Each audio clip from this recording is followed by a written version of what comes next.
Asa, nadinig nyo yan ilang beses kanina sa mga tagapagsalita. Meron tayong pag-asa dahil malaki ang Diyos natin. At sinisiguro ko sa inyo, kung taimtim kayo na nagdarasal para kay Tatay Digong, makakauwi ang ating Ama.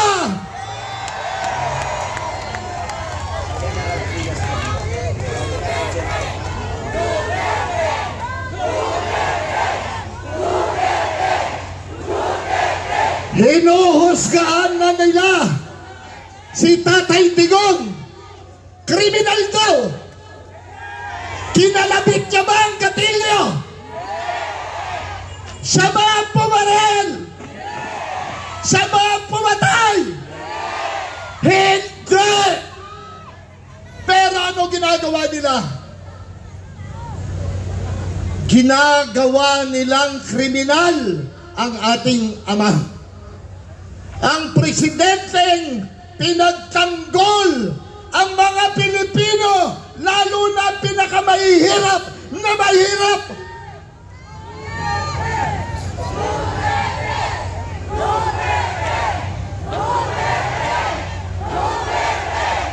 Alam niyo po, noong March 11, hindi ko alam kung sino mga nakarating sa inyo sa airport,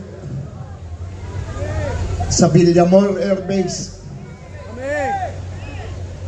Kami po maghapon doon, nakikiusap, nagmamakaawa na sana papasukin kami.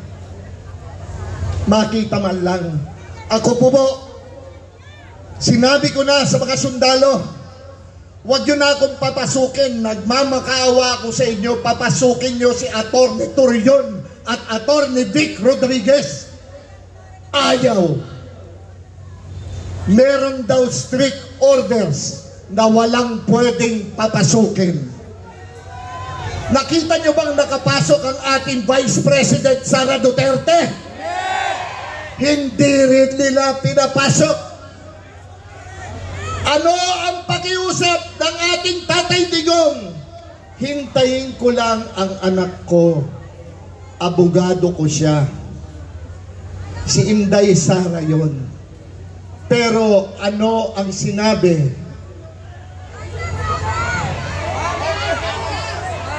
Nung in charge, sabi niya, wala na hong pwedeng pumasok. Tapos narinig pa natin lahat, nakita pa natin sa video, hihilahin ko yan, wala akong pakialam, hihilahin ko yan.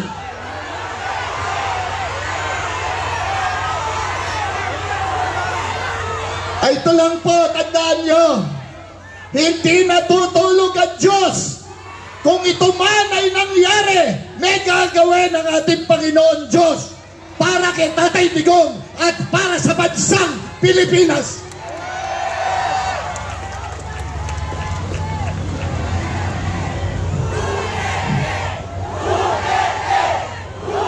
Ibalik nyo sa amin ang aming Ama!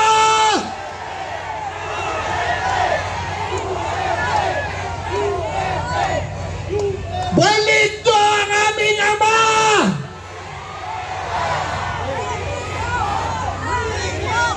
Alam nyo, lahat tayo nagdarasal para sa Kanya. Pero huwag nyong kalimutan ipagdasal ang ating mahal na Vice President Inday Sara Duterte. Meron pa ho mga darating. At alam ko, alam nyo yan.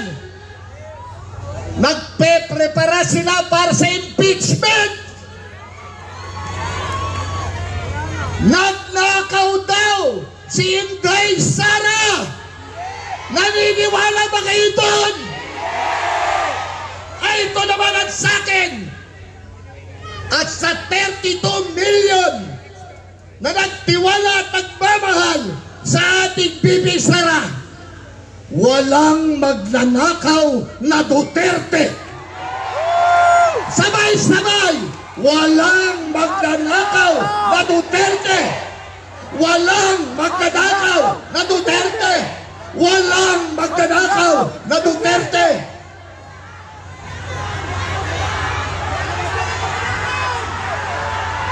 Duterte! Duterte! Duterte! Duterte! Duterte! Duterte! Duterte! Duterte! Sa inyo pong lahat, let me end with this. Hindi ko na ho pakakahabain pa. Ito po ay isang prayer rally. Whoever dwells in the shelter of the Most High will rest in the shadow of our Almighty. I will say of the Lord, He is my refuge and my fortress, my God in whom I trust.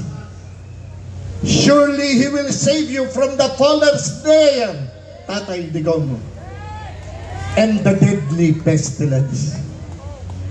He will cover you with His feathers, and under His wings you will find refuge.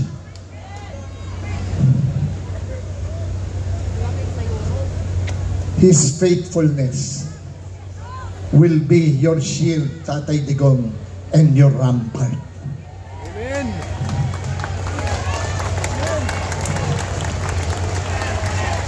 Duterte!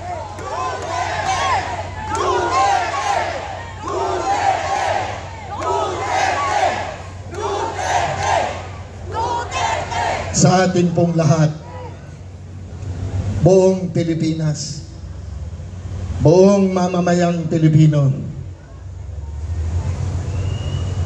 tandaan nyo, inialay niya ang buhay niya para sa ating lahat. Sino to?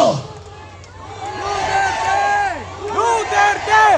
Duterte! Sino siya? Duterte! Duterte! Duterte!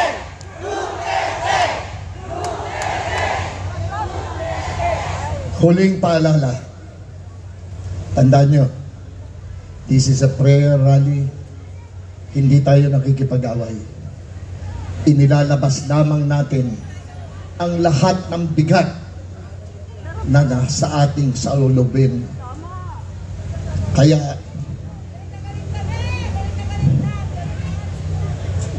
galit ako sa loob. Umiiyak ako sa loob. Ilang araw na umiiyak ang puso ko. At alam ko, ang sambayanang Pilipino rin. Kaya ngayon, tandaan nyo lang, sinabi niya, maybe I can not make you happy. Sabi niya noon, but I can make you comfortable. Sabi ng ating Pangulong Duterte. At ginawa niya yan! Alam nating lahat! Sambayanang Pilipino! Bring him home! Bring him home! Bring him home! Magandang gabi po sa ating lahat. Maraming salamat, Mr. Philip Salvador. At ngayon mga kababayan, ang isa sa magsasalita sa ating harapan, walang iba kundi ang pinakamatagal na aide, pinaka-trusted aide ni dating Pangulong Rodrigo Duterte,